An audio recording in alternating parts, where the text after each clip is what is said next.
Hey guys, Sean here, and today I'm going to update on the status of my screen, which has unfortunately totally blacked out. And I'm going to tell you guys the reason why, as to how that happened, and to ensure that you guys don't fall into the same issue as well. Just to give you guys a bit of background, if you guys have been following me, you will know that I've done 2 videos on this Tesla 12.8-inch screen. The first video was particularly on how it fits on the Volkswagen Golf Mark 6. The second video was a full breakdown of the features, the things I like and dislike about the screen, and of course you can find them here.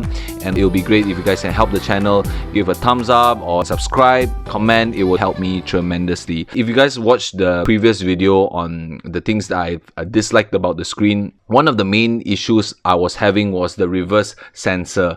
Now the reverse sensor for some reason was in reverse, where further objects would be seen in the sensor as closest to your car, where else objects that were nearest would be shown further away from your car. So I reached out to Carbar, which is the particular manufacturer for this model, and just to let you guys know, there are a lot of models out there. I think there is basically one manufacturer that's supplying it, and these people are basically putting their own brand on it. My particular model was from Carbar. I've reached out to them about this issue, and I know for sure it's nothing to do with the internal Volkswagen system, because it has always been showing the right way. I mean, there's never been a situation where it showed the reverse. And I really do believe that it's a very small fix that they need to do within the system to ensure that that shows the right way, because I think it's just reading the information that is coming from the CAN bus differently and showing it up on screen as in reverse. So they just need to reverse it around again. I know that's probably easier said than done, but I mean, in theory, it should be just like that. So I was expecting a very simple, maybe perhaps update or solution to that, but for some reason, they were not able to change that. But I have to give it to the Carbar team. Their responses were quick. Whatever issue that I was facing, I just had to highlight to them. They would give me an email, that one of the engineers, for them to check further. So this has been going on for about 2 weeks plus. But that's also because my car was in and out of the workshop, so that just made it the whole process a lot longer. So the main 2 issues that I was highlighting to them was first the reverse sensor, and secondly is this weird indicator or image that was shown by default, showing a warning about the hood of my car, no matter whichever screen I was on, like whether it's a home page or I was playing a video or opening an app. That display would be on the entire time. But fortunately, I was tinkering around with the settings and I got the image to be totally switched off. Anyway, so yeah, so this went on a little bit. I was a little bit frustrated for some of the replies throughout this process, because I think they thought I didn't know what to do with the car, or I'm someone who's not really familiar with this kind of systems. But I was constantly trying to reassure them. It's like, hey guys, I know exactly what you're trying to say, I get it, but I just need you guys to fix this issue. I'll show you some of the conversations. For some reason, even when I'm closest to the wall, right, the areas beyond that is all blanked out. It's supposed to be all colored from like green to yellow and then red, but for some reason, as you can see, it's just not highlighted at all. And again, this wasn't an issue I had prior to installing this.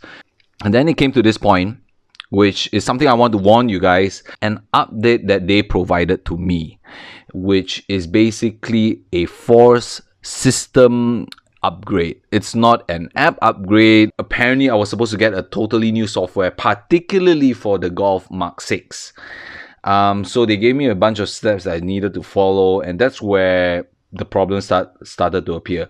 So I downloaded the software, installed it into a thumb drive, following all the directions that they gave me, plugged it in, and yes, I was actually able to get it installed.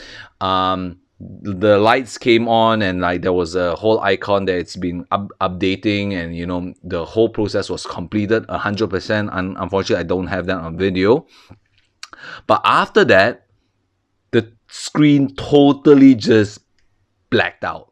Like that. But you can see it's littered, but just black and unresponsive. So I was like, oh my goodness, I'm freaking out now. I was like, hey guys, I managed to install it, but you know, for some reason now it's totally bricked. And I even pressed the restart button behind. There's a restart button behind, and that didn't help.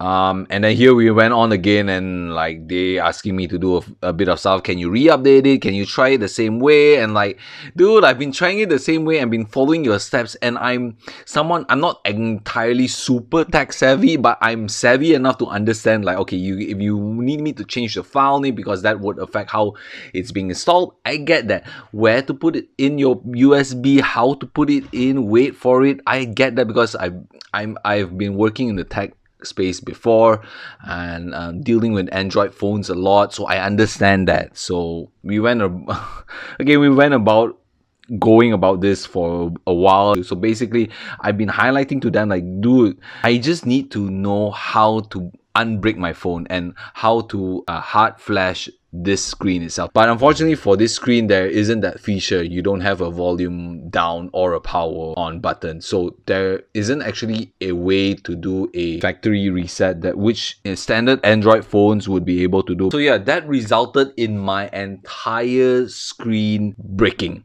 And what exactly breaking is Android player is just not functioning at all. It's probably something to do with the software upgrade. Reinstalling it just didn't help as well. Nothing on the screen, nothing was showing, nothing was happening except a blank screen. I do appreciate the effort that the team did, because then after that we took it to WeChat, which was a lot more convenient in terms of sending images and videos. And then this is where I think just things got a little bit silly. At this point they said, okay, I understand, our engineers are trying the same software update on their side. On the same day itself, they said, my friend, sorry for the delay, maybe we need to send a core board to you to replace. So I think, this is just my assumption here, that was probably the first time they're testing that software update that they gave me themselves, because I've followed every single step that they gave to a T, and I would assume that they got the same results, which is basically a bricked screen or a blacked out screen. Because after that they just like, okay, maybe we need to send a core board to you to replace. And now here I am in a position that I need to change a core board, which, man, they'll be sending over. So apparently it's a plug and play, so we'll see how that goes, and I guess I'll be updating you guys on once the board comes. Apparently it's on the way. And yeah, so hopefully, fingers crossed, everything works out the way it's supposed to. So, but anyway, the point I want to make about this video is that, guys, whatever you do, do not install any form of software upgrade. When I'm talking about software upgrade, I'm talking about like the Android system itself. Apps are fine, launches are totally fine as well. You want to change how it looks like, how the system launches, that's fine. But just save yourself from tinkering with any Android system software upgrade. That's just my advice here. So I'll be updating another video, basically getting this part to work, and also sharing about the launcher I'll be using and some of the apps and cool things that I think will make this screen a lot more interesting as well. So leave me a comment, subscribe, like, it will help me tremendously. And until next time, see you guys again soon. Ciao!